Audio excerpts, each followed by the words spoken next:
Rahim wa salatu wa salam ala ashrafil mursalin. Nous recevons aujourd'hui au Forum de Moudjahid M. Nourdine Boudissa, directeur général de l'organisme d'accréditation Al-Jirak. Merci d'avoir accepté notre invitation, M. Boudissa. Merci à vous. Pour entamer cette conférence, juste à titre de rappel, est-ce qu'il est possible de revenir sur l'organisme que vous gérez, notamment en matière de mission, et est-ce qu'il a atteint les objectifs qui ont été assignés? Merci. Merci beaucoup. Tout d'abord, je tenais à vous remercier de l'invitation que vous m'avez adressée. Je réponds toujours favorablement à ce genre d'invitation. Je remercie aussi la presse qui est présente d'avoir répondu à votre invitation et de s'intéresser au domaine qui est le mien. C'est vrai que lorsqu'on parle de l'accréditation, on parle d'Al-Jirak. L'accréditation est un concept totalement nouveau. Et j'ai l'impression de pouvoir vous dire que l'accréditation, le concept d'accréditation est né avec la création d'Al-Jirak. Il y avait des tentatives avant, mais ce n'était pas institué, ce n'était pas organisé, et ce n'était pas une activité reconnue par les pouvoirs publics. Qui est-ce qui a poussé la création d'Al-Jirak? En fait, c'est plutôt au moment où on était en train de négocier notre adhésion à l'Organisation mondiale du commerce. Et parmi les prérequis qu'on nous a demandé, c'est de créer, de voir toute la réglementation algérienne en termes de commerce, en termes d'investissement, plein d'exigences préalables pour faire un acte d'adhésion à l'Organisation mondiale du commerce. Et parmi les exigences, c'est de créer un organisme national d'accréditation. C'est pour vous dire toute l'importance que joue l'accréditation dans le commerce international. C'est là qu'on nous a dit: donnez-nous aussi la preuve que vous avez mis en place un organisme national d'accréditation. Nous l'avons fait, nous avons donné un décret de création, et puis après on s'est mis à créer, à mettre en place l'organisme. Il a été le décret portant création d'Al-Jirak qui a été pendu le 5 décembre 2005. C'est dire la fin de l'année 2005. La mise en place de l'organisme avec toutes ses structures, ses documents administratifs, juridiques et financiers, et son équipe, a fait toute l'année 2016. Mais vous devez savoir aussi, pour qu'un organisme d'accréditation puisse activer et délivrer des certificats, il faut qu'il ait la compétence et la ressource humaine. Et la ressource humaine en Algérie, il n'y était pas. Il faut que je rappelle ça aussi. Elle n'y était pas, la ressource humaine. On n'avait pas d'Algériens formés dans l'accréditation. ISO 9001, certification, vous avez tout ça, mais sauf l'accréditation. Alors, qu'est-ce qui s'est passé? Donc, on a été obligé de faire appel à la compétence européenne, expertise européenne, même américaine, et on a bénéficié beaucoup de l'assistance technique européenne à travers les programmes européens. Ça nous a permis d'avoir une équipe d'évaluateurs, de responsables, et nous avons commencé aussi à former nos propres évaluateurs, ceux qui vont sur le terrain pour évaluer. Ça a pris du temps parce que ça a obéi à des critères extrêmement pointus. Et quelle est la différence entre certification et accréditation? Alors, c'est toute la différence. Alors, je vais vous dire, quand vous prenez quand vous prenez la pyramide qualité, vous trouverez qu'il y a de la certification, qu'il y a de la normalisation, qu'il y a de la métrologie industrielle, ou la métrologie tout court, et vous trouverez aussi tout ce qui touche aux OC, les évaluations de la conformité. Et dans cette pyramide qualité, madame, vous montez là-haut, vous trouvez l'accréditation. Alors, c'est l'accréditation, c'est le sommet de la pyramide qualité. Et la responsabilité de l'organisme national d'accréditation, c'est de reconnaître la compétence de tous ces acteurs qui sont dans l'infrastructure qualité. C'est dire toute l'importance qu'on a. Généralement, il ne peut pas y avoir d'accréditation s'il n'y a pas de pyramide qualité déjà existante. Donc, il vient au sommet. Il reconnaît tout le monde. C'est lui qui donne la reconnaissance de la compétence technique de ces organismes. Il s'assure de leur compétence. Alors, la certification, alors lorsque je parle de certification ISO 9000, 14000, madame, ceux qui vous délivrent ce certificat, ce sont des organismes certificateurs. Étrangers. Algériens, étrangers. Il y a Nord. Attention, même les étrangers qui délivrent sont de droit algérien, installés en Algérie. Veritas, AJS, Vincent, ils sont là. L'AFNOR, vous les connaissez, TUV, ils sont tous en Algérie. Ils sont de droit algérien. Bien sûr, c'est des filiales à l'international. Ces gens-là, quand ils viennent travailler, ils sont tenus de venir à Algérac pour se faire accréditer sur une norme qu'on appelle la 17021. Et c'est lorsqu'ils obtiennent ce certificat qu'ils délivrent les fameux certificats ISO 9000, 14000. Votre mission, c'est d'accréditer des laboratoires. Tout ce qui touche à l'évaluation de la conformité. Quand je parle d'évaluation de la conformité, madame, alors tout ce qui touche au labo, tout type de labo, tout.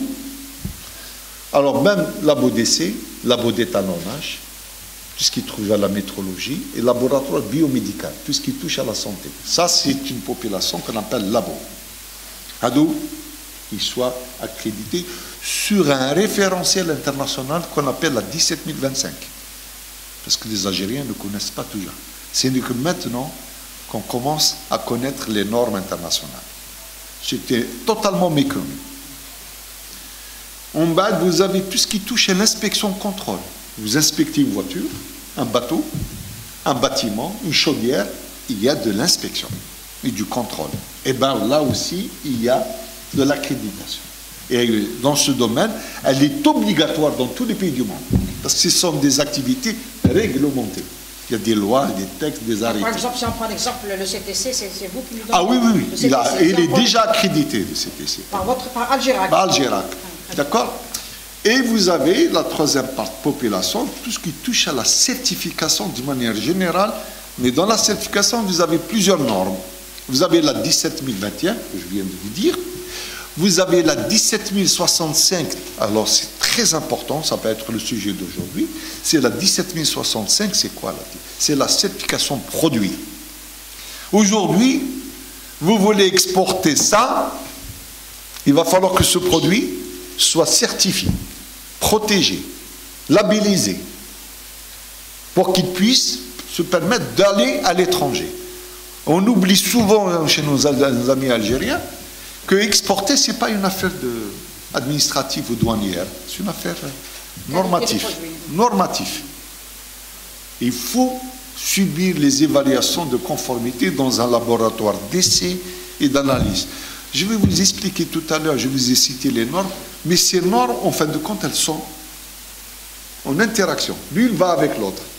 Elles ne sont pas séparées, au contraire. Vous ne pouvez pas faire de la certification produit sans laboratoire. Vous ne pouvez pas faire certification produit sans inspection. Et vous ne pouvez pas faire de la certification produit sans la 17021. Et tout ça va sur la 17065. Il faudrait que les gens comprennent, nos exportateurs algériens, parce que j'ai l'impression que c'est un débat assez limité, assez rudimentaire. Je veux bien croire qu'il y a la volonté d'exporter, mais encore faut-il qu'on ait les conditions réunies pour que nos exportateurs aient toutes les chances du monde de placer nos produits à l'international. Monsieur Boudi, ça peut rester dans le chapitre Algérac. Donc, vous-même, l'organisme que vous gérez est accrédité d'instance internationale. D'accord. Alors, il faudrait qu'on précise une chose. Nous, quand on a créé Algérac, on a mis en place le système Algérac, on a eu toute l'entité. Et parmi les ambitions stratégiques d'ANA, il faut se rendre compte, l'ambition stratégique d'ANA, c'est d'être reconnu par nos pairs. Reconnu par nos pairs. Comment ça se passe? Chaque fois qu'un organisme est créé, il adhère à une organisation régionale et internationale. Là, on a commencé par l'organisation européenne, parce que c'est l'Europe. Et c'est la proximité, en plus le commerce d'ANA, 65% de notre commerce extérieur se fait avec l'Europe. Et on a dit, s'il y a des intérêts quelque part à défendre pour la partie algérienne, c'est d'aller à l'Europe. Nous avons été à l'Europe, l'European Accreditation, c'est l'organisation régionale. Nous avons été ici à l'ILAC. L'ILAC, c'est l'organisation internationale qui s'occupe des laboratoires et de l'inspection. On a été membre. Il faut qu'on est membre, on active. La deuxième étape, madame, on fait un acte de reconnaissance par nos pairs. C'est-à-dire, on demande à ces organismes de venir chez nous pour nous évaluer selon l'exigence d'une norme qu'on appelle la 17011. Il vient chez nous et nous évalue. Il voit si Algérac fonctionne selon les exigences internationales, si les documents que remet Algérac qui sont conformes, et Algérac a la compétence, elle a un système. Elle est renouvelable, cette accréditation? Elle est renouvelable. Elle est renouvelable, non. Non, elle n'est pas renouvelable dans le sens de client que nous avons. J'explique. Alors, vous avez cette reconnaissance et tout votre document aujourd'hui, le logo d'Algérac que vous voyez ici, est un logo maintenant qui est opposable dans tous les documents que remet Algérac. Et ce logo est reconnu sur le plan international. Tous ne peuvent pas aujourd'hui contester dans le domaine qu'ils ne sont couverts par la reconnaissance de ce logo-là d'Algérac. Qu'est-ce qui se passe? Il se passe qu'une fois qu'on a la reconnaissance par nos pères, on a eu l'Europe qui nous a évolué, et c'est l'organisation la plus stricte dans le monde. Il faut dire les choses par leur nom. Hein? Au MAD, on est passé à une deuxième étape. On a eu la reconnaissance par nos pairs à l'échelle internationale, qui est l'ILAC, qui s'occupe des laboratoires de l'inspection. Donc, ce côté-là, c'est bon. Ils vont revenir pour faire des surveillances. Ils viennent s'assurer que c'est bon. Et c'est un cycle normal de surveillance qui sera fait pour Algérac. Et ça donnera, et chaque fois qu'on viendra en faire une surveillance, Algérac fera des extensions de reconnaissance. D'autres domaines nouveaux. Par exemple, nous avons l'objectif d'aller faire la 15189 pour les laboratoires biomédicaux. Et vous savez l'état des lieux de la santé en Algérie. Je ne vous apprends rien. Et nous avons aussi la volonté d'aller vers la certification produit. Parce qu'aujourd'hui, exporter, aller, ça ne peut pas se faire. Croyez-moi, je pense qu'il y a un discours assez simpliste qu'on écoute un peu partout dans les médias par certains opérateurs économiques, certains exportateurs, et je pense qu'ils ignorent totalement les exigences. Parce que eux, ils pensent qu'il suffit d'aller prendre quelques quantités de marchandises et y aller. Vous savez, pour... De l'autre côté, on sait très bien qu'ils sont très exigeants en matière de Qui est exigeant, madame? De l'autre côté. Ah oui, alors, je prends l'exemple. L'Europe. L'Europe est un continent, une communauté organisée. Le Parlement européen, il faut que vous saisissiez ça parce que j'aimerais bien que ce message passe. Le Parlement européen édite ce qu'on appelle des directives européennes. Il y a des directives, c'est des instructions. Ils se mettent d'accord que pour tel hada, il a une directive européenne. Il ne peut être commercialisé, fabriqué que selon des spécificités techniques. Il garantit le produit, il garantit la sécurité, il garantit l'environnement, tout ça. En Algérie, il y a des directives européennes qui sont transformées en règlements techniques, qui sont applicables à tous les pays de l'Union européenne. Tous les pays européens travaillent de la même façon, les mêmes exigences, puisque c'est le Parlement qui l'a édité. Qu'est-ce qui se passe? Il se passe qu'on a qu'une roue pour exporter un produit, on n'a pas toujours connaissance des exigences de ce directive européen. On ne sait pas les exigences, on ne se prépare pas, on n'a pas les banques de données, on n'a pas la veille. La veille, ma neige. Et souvent, vous prenez l'exemple de l'opération que nous avons fait avec le Qatar pour la pomme de terre. Les premières qu'ils ont fait, les prochaines ont été renvoyées. Parce qu'on n'a pas respecté le cahier de charge fixé par le gouvernement qatari qui dit le calibrage de la pomme de terre doit être fait tant. Là, on pensait mettre les grosses et les petites qui la pomme de terre. Or, ça a été renvoyé. Parce qu'on n'a pas été capable d'assurer et d'être en conformité avec le cahier de charge qu'on nous a donné. Je veux dire par là, vous ne pouvez pas exporter si vous n'avez pas les structures nationales telles que les laboratoires. Le rôle d'Algex, est-ce que vous travaillez avec Algex justement pour préparer ces exportateurs à mieux répondre aux exigences de leurs clients, entre guillemets? Algex est une institution qui est importante, qui est crédible, qui peut jouer son rôle. Ils ne connaissent pas les... Algex devrait être, j'allais dire, la veille normative sur les règlements, sur les marchés, sur les tendances. Algex devrait être le pourvoyeur de l'information qui met à la disposition des opérateurs. Elle le fait, mais elle ne le fait pas suffisamment. Elle devrait être plus agressive, plus présente, et accompagner mieux les opérateurs, les exportateurs algériens. Et est-ce que Algérac communique justement dans ce sens pour sensibiliser les opérateurs économiques? Écoutez, plus que jamais, nous sommes dans tous les organes qui s'occupent de l'export aujourd'hui en Algérie. Nous sommes dans la stratégie nationale d'export, nous sommes avec les affaires étrangères pour l'export, nous sommes avec les opérateurs des chambres de commerce pour l'export. Là où il y a de l'export, nous sommes présents. Cet après-midi, nous sommes dans une réunion au ministère des Affaires étrangères qui a mis en place un comité de suivi pour assurer les opérations de suivi d'export. Et nous sommes le chef de file de qui? De le groupe qualité. Parce qu'on a toujours omis de parler de qualité dans l'export. Or, c'est l'élément clé. Vous croyez qu'on vous ouvre le marché comme ça? On ne vous ouvre que par rapport à leurs exigences, mais il y a du protectionnisme à travers une norme que tous les pays appliquent. Regardez ce que les États-Unis appliquent comme règle. Allez vendre une voiture européenne aux États-Unis, vous allez voir toutes les conditions qu'on va vous exiger pour permettre aux véhicules de rentrer sur le marché américain. Ce sont des exigences. Et c'est ça la particularité, madame, c'est qu'il y a des directives, il y a des règlements techniques, mais il y a une souveraineté nationale que chaque pays a. Une certaine relativité d'autonomie. Vous dites, M. Boudissa, que vous travaillez avec les exportateurs. Est-ce que vous travaillez avec les importateurs, les produits qui rentrent en Algérie? Alors là, c'est pas... C'est une de vos missions. Sinon, dans le démarche, mais je vais vous dire comment ça se passe.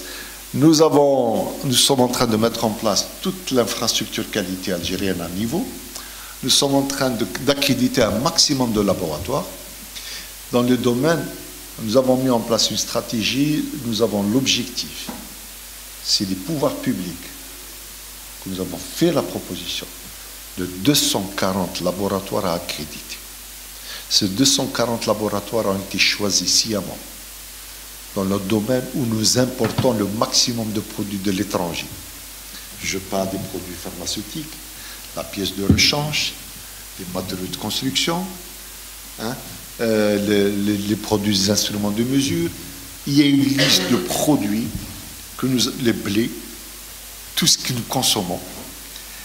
Nous avons décidé et nous avons proposé une liste de laboratoires de 240 dans les créneaux où nous sommes des gros importateurs. Pourquoi nous les avons choisis en priorité? Parce que nous pensons que ce sont des filières prioritaires aujourd'hui par le retard que nous avons. Ces listes d'organismes d'inspection et de laboratoires vont être accrédités pour pouvoir assurer. Ils ne sont pas encore fonctionnels. Ils fonctionnent. Ils ont une centaine déjà qui sont opérationnels. Mais encore faut-il, ce n'est pas ça le problème. Ce n'est pas le nombre. Il faut qu'il y ait une décision quelque part qui soit prise de recourir à ces organismes pour assurer le contrôle des produits d'importation. Vous voulez qu'on assure la qualité des produits, la conformité des produits. Il faut que vous ayez les moyens de pouvoir les vérifier, les contrôler. Pour pouvoir les vérifier, les contrôler au jour d'aujourd'hui, il faut qu'ils soient reconnus comme étant compétents, donc accrédités. C'est comme ça que ça se passe. Ça ne se passe pas autrement. Vous allez dans tous les pays du monde, ce sont les organismes accrédités qui ont l'habilitation de l'État de pouvoir dire yidkhul ou la baytkhul. Or, nazal. Alors, un choix a été fait, une stratégie a été établie, une vision a été faite dans le temps de 240 laboratoires et organismes d'inspection. Est-ce qu'il y a une échéance? 2020. Nous avons dit 2020. Pourquoi 2020? Tant que les données n'ont pas encore changé. Parce que 2020, c'est démantèlement tarifaire. L'accord d'association avec l'Union européenne, il prend effet à partir de 2020. C'est-à-dire qu'il n'y a plus de frontières. On assure la circulation des produits.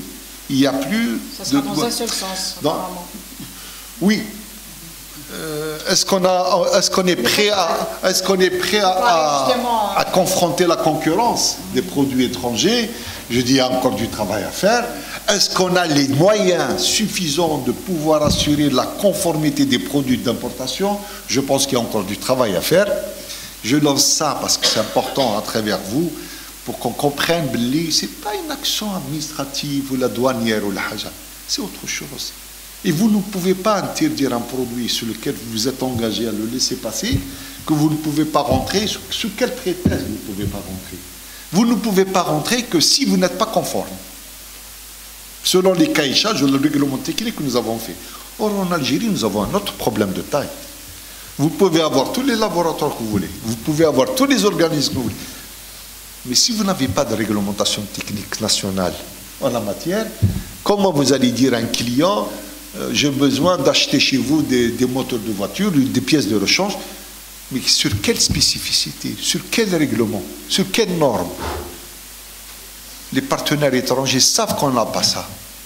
Donc ils envoient Et ils savent aussi qu'on n'a pas les moyens qu'il faut pour vérifier donc la contrefaçon. Justement, Les pièces que... Ah oui, la contrefaçon peut passer. Dans la lutte contre la contrefaçon.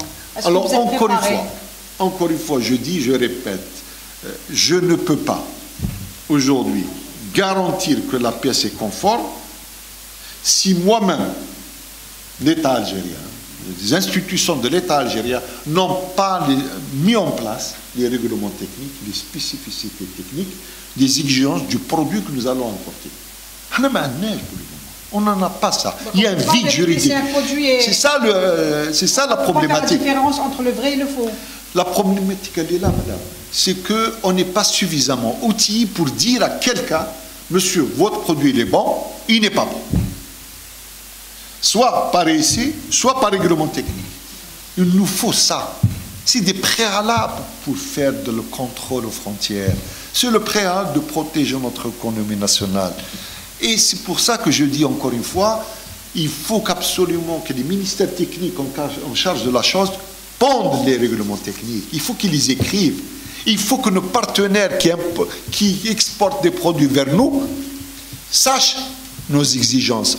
Or, ils savent qu'on n'a pas. Le problème, c'est qu'ils savent qu'on n'a pas. Donc, ils profitent du vide qu'on a. Qu'est-ce qu'on fait? On se contente de leur demander des documents de conformité délivrés par des organes. Alors, dernièrement, il y a une liste de produits, d'autres produits sont interdits, mais d'autres, on exige des certificats de conformité. Encore faut-il... C'est la douane qui prend en charge cette vérification. Elle n'a pas les moyens de le faire, la vérification. La vérification, elle est purement administrative. C'est un dossier. Par contre, on ne prend jamais la peine de faire quelque chose. Prendre un produit, de faire des analyses. Voilà, je prends un échantillon dans un laboratoire accrédité et j'attends les résultats. Il n'y a pas ce réflexe. Et en plus, même si on le fait, on le met dans n'importe quel laboratoire qui n'est pas reconnu comme compétent. Alors, c'est un autre débat. C'est pour ça que je dis, les 240, il faut accréditer, il faut structurer, ils deviennent de levier de régulation de pouvoir public en Algérie pour assurer la conformité des produits d'importation. Et en plus, ils auront une double tâche. C'est ça la stratégie que nous avons mis en place. Il a la volonté et la capacité, une fois mis en place, de contrôler ce que nous importons, mais aussi il aura la possibilité d'aider les exportateurs algériens à exporter les produits avec des documents reconnus à l'étranger. Parce que si vous exigez d'eux qui vous donnent des documents conformes, de conformité, vous devez aussi vous attendre que lorsque les produits algériens partent à l'étranger, que vous demandent la même chose. Parce que c'est une règle de commerce international. Voilà le double objectif que nous avons. Et ça ne peut pas se faire sans l'accréditation. Le commerce ne se fait pas sans accréditation. Il va avec l'accréditation. C'est un facilitateur du commerce. C'est un régulateur du commerce. Et dans tout ça, c'est la conformité du produit, c'est la sécurité du produit et il ne porte pas préjudice à l'environnement. C'est ça les exigences d'Awana. Si on marche dans cette stratégie, et c'est comme ça que j'appelle chaque fois que j'ai l'occasion de le dire, nous pouvons atténuer, c'est pas régler définitivement, atténuer de la fraude, la contrefaçon. Il faudrait attendre 2020. Et c'est en cours, madame. Nous sommes en train de construire. N'oubliez jamais que le premier certificat d'accréditation qui a été remis en Algérie date de septembre 2009. Nous sommes plus d'une centaine de certificats. Et une accréditation est une opération purement technique qui prend plus de 2 ans.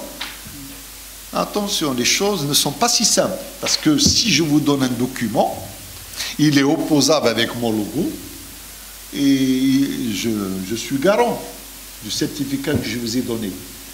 Et c'est un document sur lequel ce laboratoire... Il a une durée de vie, ce certificat? Il a une durée de vie, un cycle de 3 ans, renouvelable pour 4 ans. C'est un service payant? C'est un service payant, comme Agerac, qui est un organisme à caractère industriel et commercial. Elle n'a aucune assistance technique, aucune subvention de l'État. Elle vit de ses recettes propres. Voilà. Ça, c'est Et c'est comme ça, c'est un peu exigé par les organisations d'annonce parce qu'ils vous devez démontrer que vous êtes à la fois compétent mais indépendant dans la décision. Pour être indépendant dans la décision, il faut s'autofinancer. Certificat de complaisance, non, pas possible. Alors pourquoi on ne peut pas? C'est pas parce que c'est pas nous, parce que nous sommes soumis à une vérification, une surveillance régulière des organisations internationales. Ils viennent, ils regardent même les dossiers que nous remettons à nos clients. Ils sont très pointus sur ça. S'il y a quelque chose sur lequel l'organisation internationale veille, la transparence, l'impartialité, et surtout, on ne fait pas la distinction entre secteur public et secteur privé. Ça, c'est important. Parce qu'on peut dire on donne ça à l'État et on laisse le reste. Non, ils sont tous égaux. Et bien entendu, vous devez aussi démontrer que vous êtes compétent. C'est-à-dire que vous avez la ressource humaine qui maîtrise les normes et les procédures. Je pense qu'à ce niveau-là, faire de la complaisance ou donner le certificat de complaisance, ça ne peut pas se faire pour la simple raison que nous rendons compte quotidiennement. Et vous avez autre chose, tous les jours, non, je ne dis pas tous les jours, mais d'une manière régulière. Et ces organisations internationales se chargent de rentrer dans le site d'Al-Jarak et de voir tout ce que je fais. Tout certificat que je relève, que je remets, je l'affiche sur le site d'Al-Jarak. Combien vous avez remis? À plus d'une centaine. À plus d'une centaine. Et je vais vous rassurer. Hein. Nous avons une forte demande d'accréditation en Algérie. Il y a une prise de conscience, mais le retard est immense. Quand vous voyez qu'on a potentiellement 2000 laboratoires à accréditer, vous imaginez le retard que nous avons accusé. 2000 laboratoires. Qu'est-ce qui a été fait avant, durant 15 ans? Ça fait chahal de la Jacques. Al-Jarak, elle est là. Elle a eu. Non. Le décembre 2005, le texte a été publié. Le démarrage a démarré en partir de septembre 2006 parce qu'il faut des nominations, il faut plein de choses. Disons 12 ans. Nous sommes dans 12 ans et je pense que le nombre... Ça n'a pas été suffisant pour rattraper le retard? Non. Impossible de rattraper le retard. Je vais vous dire pourquoi. Pour des raisons très évidentes et objectives. Nos clients ne sont pas prêts. Le client ne maîtrise pas les normes. La ressource humaine algérienne n'est pas qualifiée. Les textes réglementaires en Algérie, ils tentent tout à revoir. C'est un chantier que nous avons ouvert dans ce pays. Aujourd'hui, je peux vous rassurer une chose. Tous les secteurs d'activité en Algérie sont dans la démarche d'accréditation. Mais qu'il y a un secteur qui échappe. Et on vient de terminer maintenant un cycle de réunion où tous les groupes industriels en Algérie, et Sonatrach, bientôt Sonalgas, sont dans une démarche. Toutes ces entreprises sont dans une démarche d'accréditation. Je n'oublie pas de dire aussi que le ministère de l'Agriculture devient un client privilégié d'Al-Jarak, puisque vous connaissez aujourd'hui apparemment toute la politique de labellisation des produits de tiroir qui est en train d'être lancée par le ministère de l'Agriculture. Nous sommes membres de ce comité national de labellisation. Donc on est présent aujourd'hui. Mais le retard, il est là. Il faut qu'on soit très important de le dire. Nous avons un retard immense. C'est pour ça que j'ai dit, madame, tout à l'heure, conscient du retard, nous avons fixé 240 laboratoires. Pourquoi, Ado?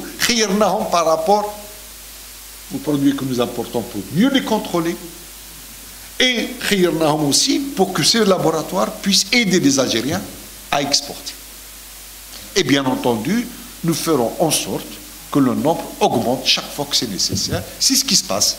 Donc je suppose avec tout le travail que nous avons fait, nous pouvons augmenter sensiblement le nombre d'organismes accrédités en Algérie. Mais l'avantage qu'il y a aujourd'hui, c'est qu'il faudrait peut-être, on ne l'a pas suffisamment dit, avant on remettait des certificats qui pouvaient ne pas être reconnus sur le plan international. Aujourd'hui, le certificat d'Al-Jarak est reconnu sur le plan international. Et pour nos exportateurs, tous les produits. Et je vais vous dire autre chose. Grâce à cette reconnaissance d'Al-Jarak, le produit de nos exportateurs a plus de chances d'être placé à l'international parce qu'ils ne seront pas remis en cause par des pays reconnus. Parce que quand on est signataire des accords, qu'on est reconnu, on devient signataire des accords de reconnaissance internationale, et on a ce qu'on appelle la reconnaissance multilatérale avec tous les pays du monde qui sont membres de cette organisation. Donc personne ne peut dire je n'accepte pas ce certificat d'essai d'Al-Gerac remis par un laboratoire accrédité par Al-Gerac parce que je peux avoir la réciprocité avec lui. Donc c'est une règle internationale que nous appliquons, et je peux vous dire, et je veux sensibiliser nos amis journalistes, c'est un acquis considérable à ce pays. Vous n'avez aucune idée sur la valeur ajoutée, ce que ça peut apporter à l'économie nationale et à notre politique de sauvegarde des intérêts du consommateur algérien et aider aussi nos exportateurs à l'étranger. Il faut que cet acquis soit maintenant plus que jamais valorisé. Il faut qu'on le mette. Il y a eu la nouvelle loi sur la protection du consommateur, vous avez été associé. J'ai été associé, j'ai été membre de cette commission, j'ai travaillé, j'ai été questionné. On m'a demandé mon avis au niveau de la commission économique. Je dis que c'est un texte qui est nécessaire. C'est un texte nécessaire et insuffisant. Pour quelle raison? Parce qu'il n'inclut pas la conformité des produits, tout simplement. Ça a été Ministère du Commerce. été... Je pense que le ministère du Commerce est très conscient du retard qu'il a. Il a des institutions à son niveau qui ne sont pas mis à niveau, qui ne sont pas accréditées. Il me paraît très difficile que le ministère du Commerce puisse donner la preuve que tous les produits qui passent sur nos frontières sont des produits conformes. Et ça donne le doute. Et la meilleure façon d'assurer la confiance de la prestation, c'est de faire appel à des organismes accrédités. Et je n'ai pas cessé de le dire à nos amis du ministère du Commerce. Ils ont pris conscience. Il y a un programme européen qu'ils ont mis en place. Il est en train de les aider pour rattraper le retard, mais c'est un retard, j'allais dire, immense. Un gap. Voilà. Merci, monsieur Boudissa. Si vous permettez, on va prendre les questions de nos amis journalistes. Monsieur, vous voulez intervenir tout à l'heure? Monsieur? Oui. Vous présentez, s'il vous plaît, monsieur? Monsieur Zadel, je suis un citoyen, je passe mon temps pour voir. Mais il n'y a pas de souci.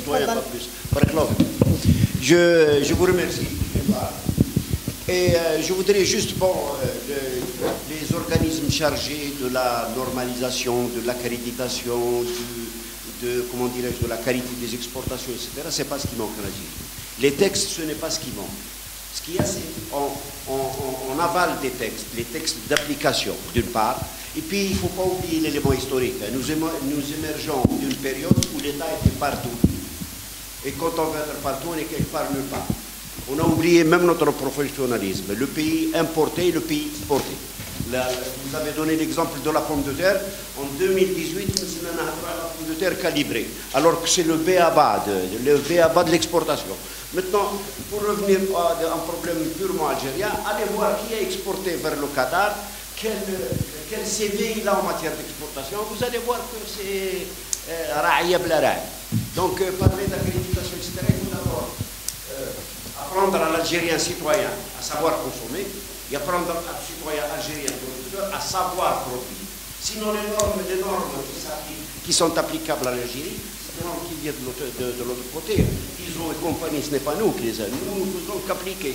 Donc, c'est des schémas théoriques. Je pense qu'il vaut mieux revenir au B.A.B.A. À la limite, ne pas exporter, mais apprendre à l'Algérie à bien produire. Salam alaikum.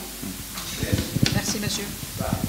C'est important ce que vous dites, parce que je disais tout à l'heure, nous avons un retard immense. Et il va falloir qu'on fasse un choix stratégique. Axer notre énergie, nos moyens, notre ressource sur des activités que nous jugeons aujourd'hui prioritaires. Je prends un exemple. Aujourd'hui, on est en train de fabriquer ça en Algérie. C'est un Algérien qui la fabrique dans des usines algériennes.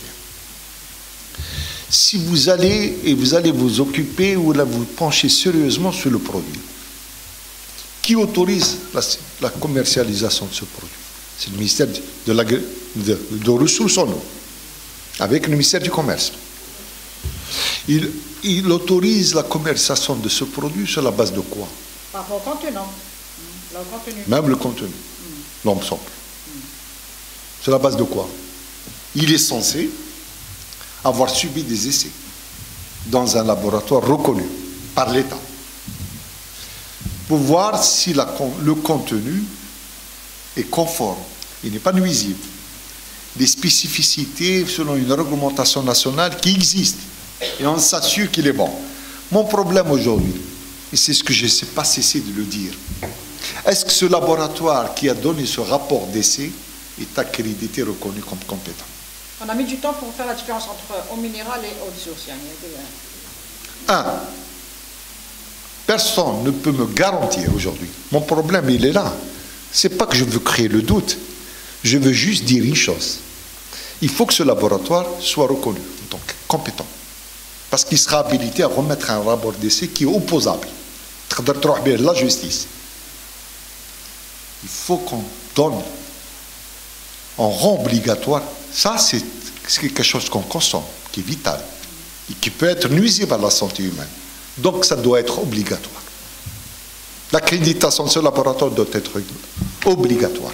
Or, aujourd'hui, beaucoup de laboratoires du ministère de la Ressources en eau ne sont pas reconnus compétents. Compétents. Et pourtant, ils sont là, ils ont des équipements, ils ont des ressources humaines, ils travaillent tous les jours. Mais qui est capable de dire que les résultats qu'ils donnent sont fiables?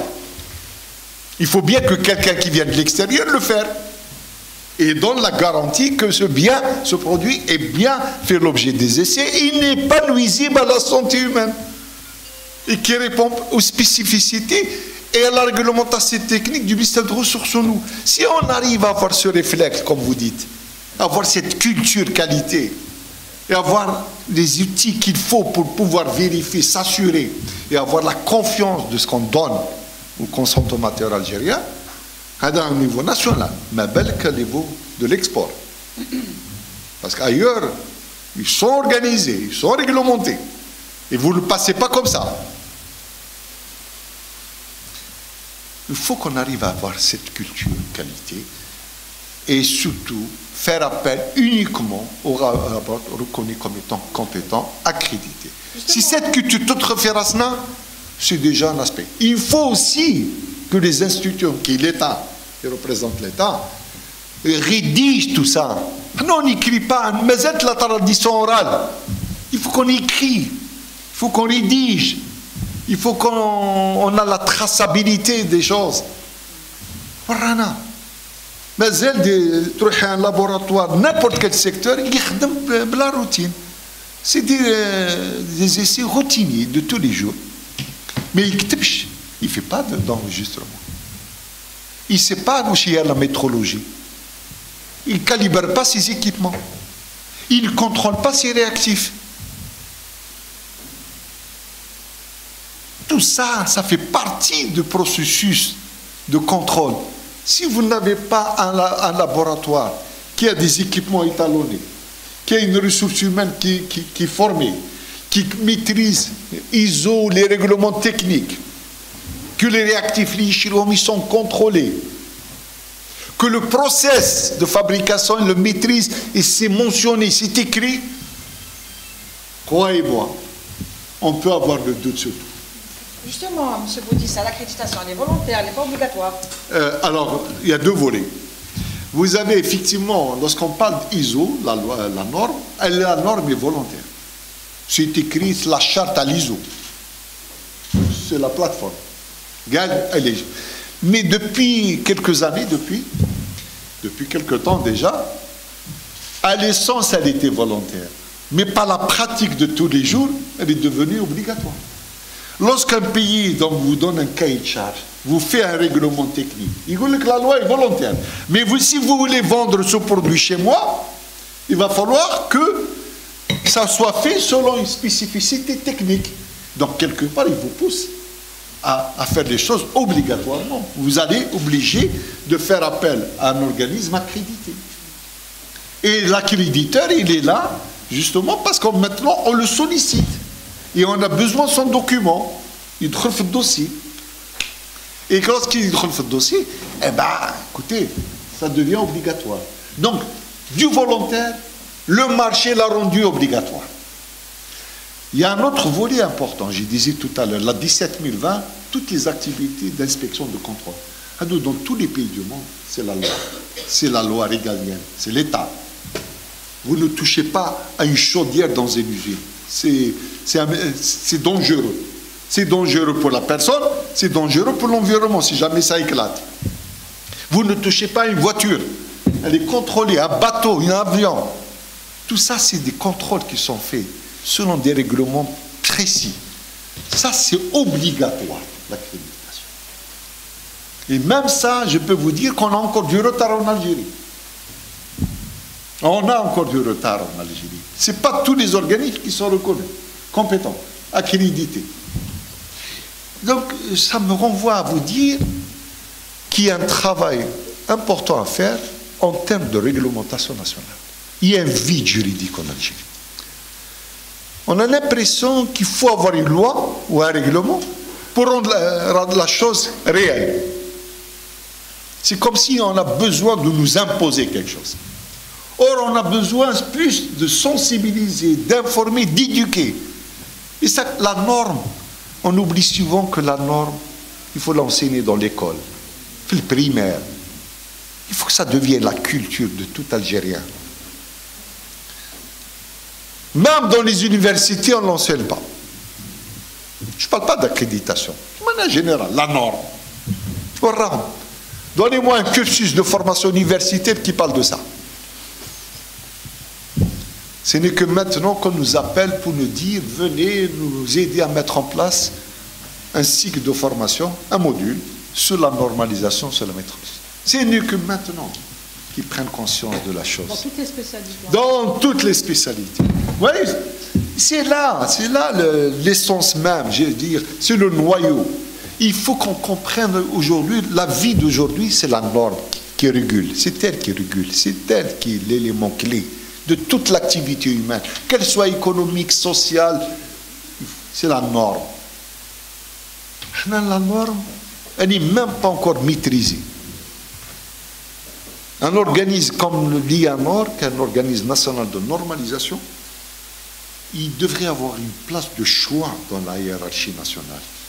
Parce que c'est lui qui nous donne les normes, c'est lui qui les vulgarise, et dans certains cas, c'est lui qui les rédige. Il faut qu'on lui donne une place de choix. Il faut qu'on lui aussi soit accrédité, parce que c'est ça les règles. Parce qu'il faut aussi qu'il démontre qu'il est compétent. Monsieur Boudi, ça vous dites qu'il y a un vide juridique et par rapport au texte, vous dites que la majorité sont obsolètes. Est-ce que les textes de création de la JAC ont besoin d'être revus? Non. Ils ont été évalués par des organisations internationales. Ils sont conformes à la norme internationale qu'on appelle la 17011. Je fais à madame, je disais tout à l'heure quelque chose d'important. Et c'est ça que j'ai accepté de venir. Nous avons un acquis national que beaucoup de pays n'ont pas. Même nos voisins n'ont pas. Ben, les pays africains l'ont pas. Beaucoup de pays arabes l'ont pas. C'est cette reconnaissance internationale. Alors, si elle est là, et elle n'apporte pas une valeur ajoutée à l'économie nationale, c'est comme si on n'a rien fait. Il faudrait que cette façon de faire, on doit changer notre façon de vivre dans le domaine normatif. On doit être exigeant avec nous-mêmes, exigeant avec nos partenaires, exigeant avec nos partenaires étrangers, parce qu'on ne l'est pas suffisamment. On ne l'est pas. Quand vous dites que nous sommes en retard, est-ce que vous vous comparez à l'Europe, par rapport à nos voisins, par rapport à l'Afrique, par rapport aux pays arabes? Je pense que moi, quand je parle, on est en retard, par rapport à nos propres besoins. Déjà,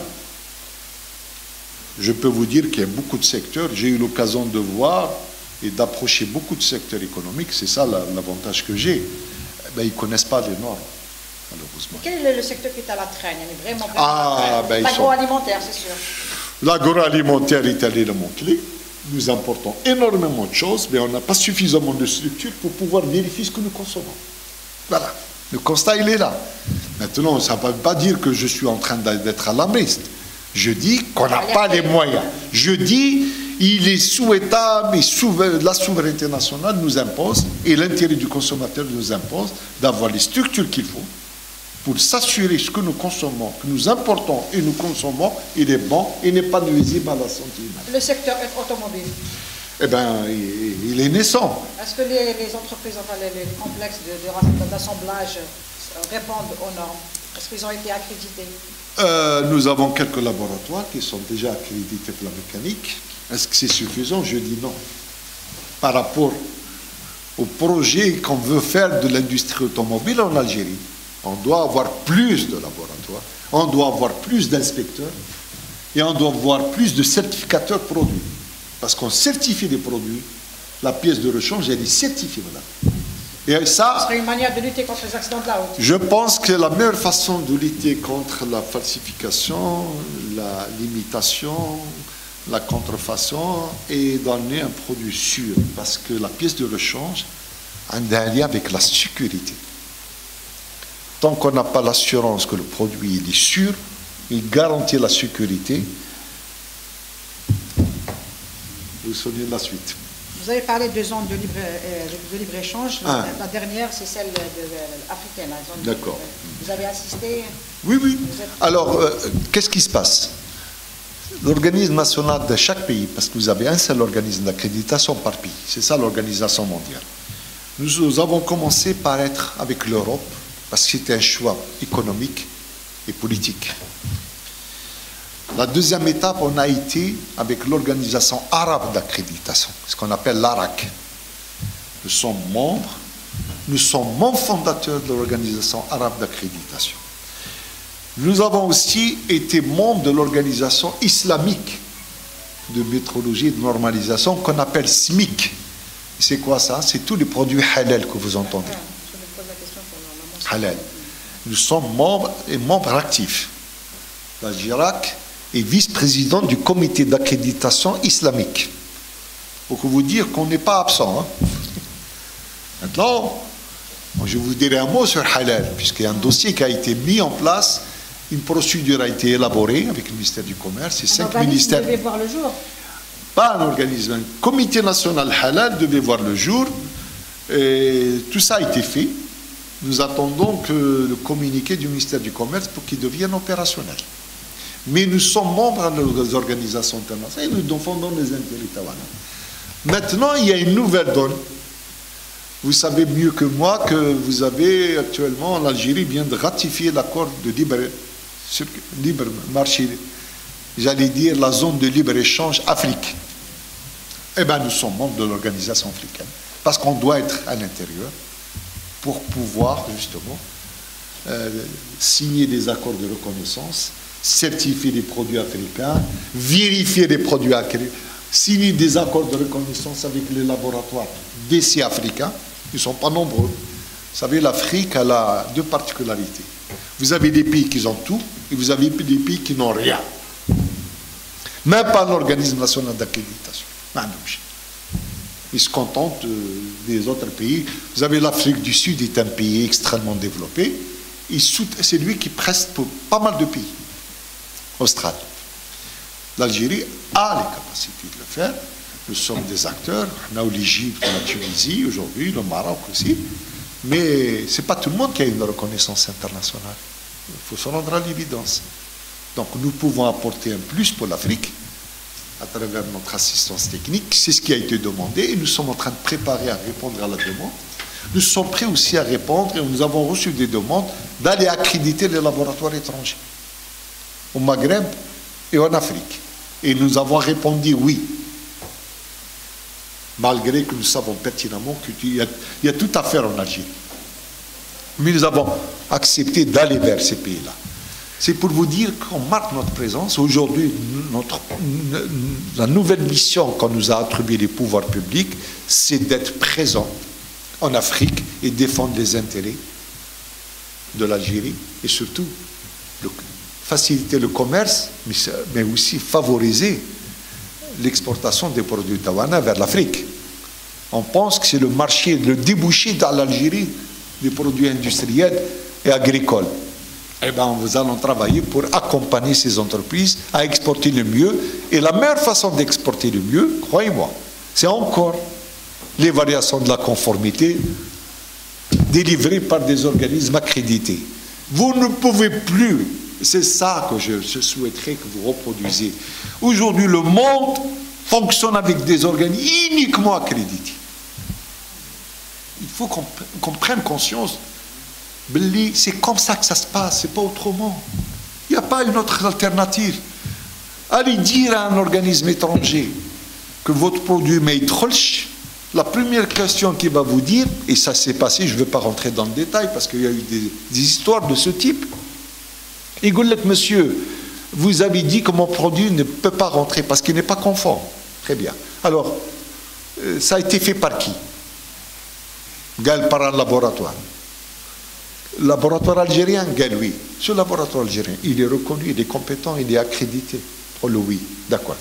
Le personnel, je peux faire des analyses contradictoires avec un autre laboratoire accrédité, c'est ce qui se passe. C'est ce qui se passe souvent.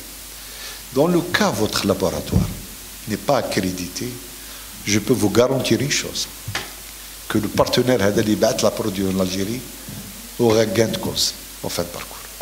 Il pourra faire valoir ses droits parce qu'il y a une chose sur laquelle le commerce se base, on se base sur des laboratoires reconnus et compétents, et non pas par n'importe qui peut perdre n'importe quoi. Il faut qu'on arrive à ça. C'est pour ça que je dis, aujourd'hui, vous devez absolument, et on doit tous être conscients que nous devons bâtir cette infrastructure qualité parce qu'elle accompagne le développement économique. Sans infrastructure qualité, il n'y aura pas de développement économique. Je peux vendre, je peux produire. Produire quoi? Si je n'ai pas les moyens qu'il faut, je peux utiliser quoi? Comment je peux exiger un partenaire des exigences alors que je ne les ai pas? Je n'ai pas les moyens de les vérifier. C'est tout ça, là. C'est ça qu'il faut bâtir aujourd'hui. Aujourd'hui, on a un discours qui est extrêmement favorable. On vous dit, il n'y a plus que le pétrole qui devient la source de revenus de l'INA, de richesse. Il faut diversifier l'économie nationale. Comment la diversifier l'économie nationale? إذا ما عندكش une infrastructure qualité اللي تمشي معاه. لازم تمشي معاه. أنا قلت لكم sans normes, sans règlement technique, sans organismes d'évaluation accrédités, vous n'avez pratiquement pas la structure qu'il faut. Elle est défaillante, elle est insuffisante et elle ne vous donne pas les moyens d'assurer votre protection et surtout, croyez-moi, la protection du consommateur algérien. Je ne sais pas s'il y a des questions de la part des journalistes. Je voudrais savoir ce que Algérie est présente sur le territoire national. Non. L'organisation qui est faite pour les organismes d'accréditation sont dans la capitale du pays, mais vous avez l'avantage, tous ces évaluateurs, ces experts sont sur le territoire national. Et ces clients sont sur le territoire national. Et au jour d'aujourd'hui, on utilise beaucoup l'informatique, qui est un moyen de contact entre nous. On travaille beaucoup avec ça, c'est l'outil privilégié. Vous savez, Algérac investit beaucoup sur l'informatique, sur les logiciels. C'est plus du immatériel que d'avoir une présence physique dans une région. Ça ne sert à rien.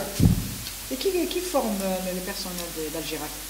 On a connu deux étapes. La première étape, on a fait appel aux autres, qui connaissaient mieux que nous le système. On a fait appel beaucoup à l'Union européenne au début, les Allemands principalement, un peu les Français. Ils sont venus, ils nous ont appris c'est quoi ces normes, parce qu'il faut les maîtriser, il faut les mettre en pratique, il faut les écrire, il faut mettre les procédures, les politiques. Si vous avez la documentation d'Algérac, hein, c'était dans votre papier. On écrit beaucoup dans l'accréditation, on écrit beaucoup. C'est la traçabilité. Et puis après, vous avez la deuxième phase. Une fois qu'on a maîtrisé, c'est nous-mêmes qui formons. Et nous formons pour les autres pays. Donc il y a un transfert de technologie qui nous a... les pays de l'Afrique qui sont des clients de Wana. Nous avons, je peux vous dire maintenant, avec notre présence à Afrakar, Afrique Accréditation, nous allons être un acteur majeur. À la fois pour défendre nos intérêts, mais pour aider ces pays à se mettre à niveau. Parce que vous ne pouvez pas faire du commerce avec ces pays-là, c'est eux-mêmes n'ont pas les structures qu'il faut. C'est la loi. Ce qu'ont fait les Européens avec nous. Ce que les Européens ont fait avec nous, mais surtout ce qu'ils nous exigent de faire avec eux. C'est-à-dire que lorsqu'on voit notre produit à l'étranger, ils disent que Mohamed, produit vous l'avez fait conformément à nos exigences à nous, non? Si vous nous dites non, je l'ai envoyé, maintenant, la cargaison, et voyez ce qu'il faut faire. Je vous dis encore une fois, ce sera l'échec. cette politique. L'échec, c'est la meilleure politique, c'est de connaître ce que les autres exigent de nous. Nous sommes intéressés par ce marché. Je dois produire un produit qui n'aura pas de souci pour rentrer dans le pays, mais en fonction de leurs propres exigences. Vous savez, en Europe aujourd'hui, quand vous arrivez au port de Marseille, puisqu'on parle de la France, on connaît mieux la France, qu'est-ce qui se passe? Quand vous arrivez, vous avez la cargaison qui arrive. L'État français, la douane française, elle a l'obligation de prélever un échantillon ou te dire dans un laboratoire reconnu, accrédité et désigné par l'État comme étant l'organe de régulation de contrôle. Et elle ne peut autoriser le produit sur le territoire français que lorsque le rapport d'essai sera établi par ce laboratoire. Ils se donnent ce moyen. Ils ont ces moyens. Ils ont cette structure. Ils ont cette organisation. Ils ont cette ressource humaine. Ils ont une réglementation qui dérive des directives européennes qui leur donnent cette capacité de le faire. Alors, c'est après ce résultat qu'on peut vous dire votre produit est admis ou non admis. Et vous devez accepter les règles parce que vous êtes incapable de démontrer que votre produit est conforme. Est-ce qu'il est arrivé que Khaldjirac refuse de délivrer des accréditations pour une raison ou une autre? Eh bien, écoutez, on a donné des accréditations, on les a retirées pour insuffisance, après contrôle, après surveillance. À peu près combien? On a fait deux par rapport au lot. Eh bien, c'est très pointu qui est l'étalonnage. Vous savez, nous sommes un organisme qui attache beaucoup d'importance à la mesure. Je pense que la mesure, c'est comme la norme. Vous ne pouvez pas faire de la qualité dans un pays si vous n'avez pas la norme et vous n'avez pas la mesure. La mesure, c'est la métrologie. Quand vous parlez d'étalonnage, c'est les balances? Non, c'est les équipements. C'est les équipements, c'est les balances analytiques, de précision, c'est pas avec les cybersocs. Ça, c'est l'ONML qui s'en occupe. Ça, c'est commercial. Je parle de la métrologie industrielle et scientifique. Un laboratoire doit avoir des équipements étalonnés, avec des certificats d'étalonnage délivrés par qui? Par des organismes accrédités, même étrangers. C'est exigé. Vous ne pouvez pas dire que mon essai est bon s'il n'a pas fait l'objet d'intercomparaison avec des organismes étrangers. Vous voyez, c'est une chaîne internationale. Elle est nationale et internationale. On oublie souvent de dire ça aux Algériens. Comment je peux prouver que les essais que je fais sur ça, je ne vais pas les comparer avec d'autres essais faits par d'autres organismes pour m'assurer que mes essais, il n'y a pas de différence. Ils sont semblables. Ils sont approximativement semblables. Il y a toujours une marge d'erreur tolérée. Mais si vous ne maîtrisez pas la mesure, si vos équipements ne sont pas étalonnés, comment vous allez me dire que les résultats que j'ai obtenus sont fiables? Je vous défie de le faire. Cette culture d'étalonnage, elle était absente. Ce n'est que maintenant les gens commencent à le faire. Ce n'est que maintenant les gens sont en train d'envoyer leurs instruments à l'étranger. Ils sont en train de faire appel à des laboratoires que nous avons accrédités. Parce que, conscients du retard. Ils sont en nombre de combien les laboratoires accrédités, ils sont 17 laboratoires. Nous avons une quinzaine qui sont en train de se faire. Le but, madame, c'est d'avoir des laboratoires qui soient répartis sur le territoire national. Je ne veux pas que quelqu'un dise Tamarrasset, Alger, l'étalonnage. Il faut qu'il y ait une proximité. J'essaie de rapprocher les laboratoires tant que c'est sur les zones industrielles, économiques, des zones économiques. Mais surtout, avoir des grandeurs. Parce que les grandeurs en métrologie, ils sont multiples. L'électricité, la température, la pression, masse, poids, force dimensionnelle, je peux vous dire, volumétrique. Il faut les avoir en Algérie. Il n'y a pas que ça. Il faut les avoir, mais il faut les avoir aussi par rapport à un niveau. Si vous voulez étalonner des clients, il faut que vous soyez dans une classe. Tout ça est réglementé dans le monde. Oui. C'est ce qu'on parle, on appelle souvent la convention du maître. Je ne sais pas où c'est bien. La convention du maître, l'empereur français qui a signé le premier traité du maître. Le maître que vous entendez. C'est signé par un empereur. Et c'est à ce jour, il est dans un endroit bien protégé, aux Deux-Sèvres à Paris. C'est un monument historique, où tous les pays du monde, y compris les États-Unis, sont rattachés à ce maître. C'est ce qu'on appelle un raccordement international. Le BMPM, c'est une organisation qui s'occupe de ramasser tous les étalons de tous les pays. Ils sont rattachés à cet aspect-là. C'est un problème purement technique, mais c'est l'un des moyens que les pays développés ont. Et c'est leur force. Non, on n'a pas l'étalon national. On a l'étalon national. Monsieur Boudissa, vous avez annoncé en 2017 qu'une délégation internationale allait évaluer les compétences d'Al-Géraq. Est-ce que ça a été fait et quels ont été les résultats? Eh bien, nous avons été reconnus par nos pairs en mois de... On a commencé l'année 2017. Vous savez, le processus de reconnaissance d'Al-Géraq n'est pas simple. Ça me permet de vous les expliquer parce que les gens pensent que c'est une opération simple. Autant le client d'Al-Géraq, il souffre parce qu'il y a beaucoup d'étapes. Nous aussi, on subit. Alors, vous devez au début, une fois que vous êtes membre d'une organisation, vous avez un statut qu'on appelle membre affilié. En bas, vous passez un stade qu'on appelle statut d'associé. Et vous avez ce stade d'associé. C'est à ce moment que vous faites acte de candidature et être évalué par vos pairs. Pour qu'ils puissent venir vous évaluer, il y a des préalables aussi. Ils vous disent, monsieur, vous avez fait une demande, merci. Il va falloir qu'on vienne avec une équipe qui dise une Homa, telle date, tel jour, non. Vous prenez tout ça en charge, totalement en charge. Ils viennent juste pour dire, il a les conditions premières. C'est ce qu'on a pire préévaluation, c'est-à-dire la nazal l'évaluation. Ils viennent pour dire, oui, Al-Géraq a les conditions de pouvoir prétendre à une évaluation. Ils font le rapport, ils le présentent, et ils disent, oui, nous pouvons maintenant, nous avons l'assurance que l'organisme existe, il a un système, et il va falloir maintenant qu'on organise l'évaluation. Et ça prend 2 ans. Ça n'a pas été fait? Ça n'a pas été fait parce qu'on a eu un autre problème, on ne va pas le dire ici, on a eu quelques petites contraintes liées à nos certains partenaires qui voulaient bien qu'Al-Géraq ne soit pas reconnu. Pour quelle raison? Eh bien, écoutez, parce que ça fait de la concurrence maintenant. Si Al-Géraq est reconnu, elle devient menaçante pour certains pays. Le marché algérien était dominé. Vous voulez dire que sur le plan international, on vous met les bâtons dans les roues? On nous a mis les bâtons sur les roues, c'est bon. D'accord? Et parce que le marché algérien était convoité par des organismes étrangers. Ils voulaient être même mis sur l'Algérie. Maintenant, ils n'ont plus le droit de venir. Par la reconnaissance d'Al-Géraq, ils n'ont plus le droit de citer. Et ça, c'est ce qui est redouté.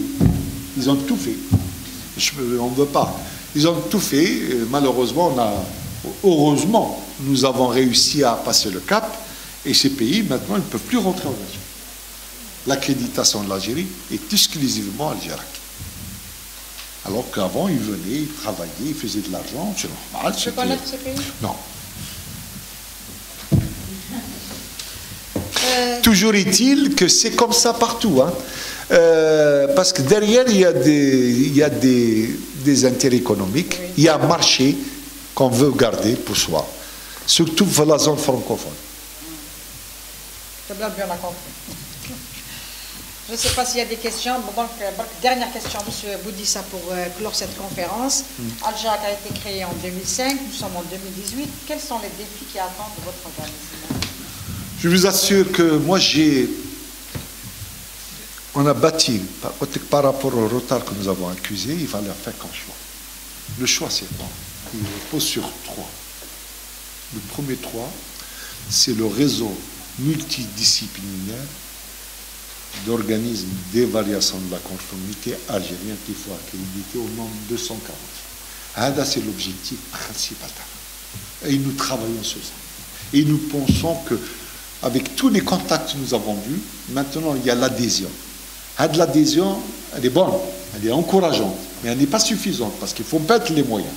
Les laboratoires n'ont pas les moyens d'acheter des équipements, d'aménager leurs locaux, d'étaler leurs équipements, de former leur personnel. Nous demandons à ce que l'effort soit fait par des fonds publics algériens qui disent qu'il va falloir mobiliser. Pas la coopération européenne qui nous donne de l'argent, mais qu'il faut orienter dans le bon sens, dans l'intérêt tana. Le premier objectif tana, c'est celui-là. Pour qu'on soit au rendez-vous en 2020. Parce qu'après, il n'y a plus de prétexte. Les Européens, tu t'es engagé. Tu dois l'appliquer. تحلي الباب aux produits étrangers يدخلوا européens surtout يدخلوا سينيت قبلت l'accord d'association. Deuxième volet, c'est que chaque fois que nous avons la présence d'experts des organisations, nous faisons à la fois une surveillance, bien sûr, mais nous faisons des demandes d'extension. C'est-à-dire nous augmentons le périmètre de reconnaissance internationale. Par les laboratoires et l'inspection. Maintenant, on a la certification produit, le laboratoire biomédical et la certification système. Nous allons le faire. On n'a pas le choix. Il faut qu'on ait. On a gagné les atouts à notre niveau. La troisième défi, je ne vous cache pas, il faut que la réglementation nationale algérienne soit revue dans sa totalité. Il faut que cette réglementation nous voulons aller dans le monde, nous voulons faire du commerce, nous voulons autoriser les autres à venir chez nous, nous voulons que les autres viennent investir chez nous. Vous savez ce qu'ils nous demandent, des étrangers quand ils viennent? Tenez la liste des laboratoires que vous avez accrédités. Parce que vous avez de la culture. Il sait qu'il en a besoin. Qui t'a une liste à 100, c'est pas qu'il vous regarde de regard, mais la norme, en matière de laboratoire, elle est de combien? Dans toutes les activités, vous devez avoir un nombre suffisant de laboratoires. Ce n'est pas une norme avec une quantité. C'est que vous devez avoir des laboratoires accrédités dans tous les secteurs d'activité d'un pays. C'est comme ça les règles du monde. L'Europe. L'Europe, c'est un pays qui n'est pas loin. Les États-Unis. Mais ça, ça fait partie du paysage. C'est acquis, c'est terminé. On n'en parle plus. Il n'y a plus de débat.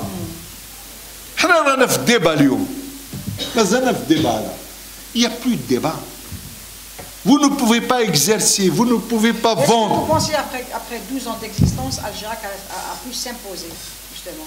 Je vous assure que je suis extrêmement ravi de voir la réaction de tous les secteurs économiques. Le textile, la mécanique, l'électronique, les hydrocarbures, l'électricité, ils sont tous là, avec Algérie. Mais maintenant, il y a tout un travail d'accompagnement à faire. Ce n'est pas Algérie qui va le faire. C'est les pouvoirs publics qui doivent le faire. Former les gens, équiper les gens, payer les accréditations. Parce que moi, je vis de mes accréditations. Il faut que l'État crée des fonds spéciaux.